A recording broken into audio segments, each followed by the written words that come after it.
Alright, so here's how to check billing info on Roblox on your Android device. So for that reason, first of all, you need to open up the Roblox on your mobile phone. Then again, you need to tap on the more option onto the bottom right side corner. Simply tap on the more.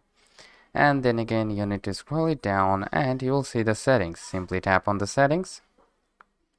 Now you need to go with the payment methods.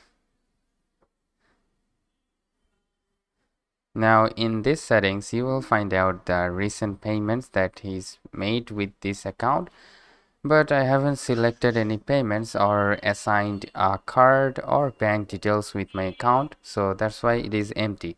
But if you have recent payments, like you have bought like 400 Robux or more Robux, then the payments will be here into this section. You can see the billing and transaction here.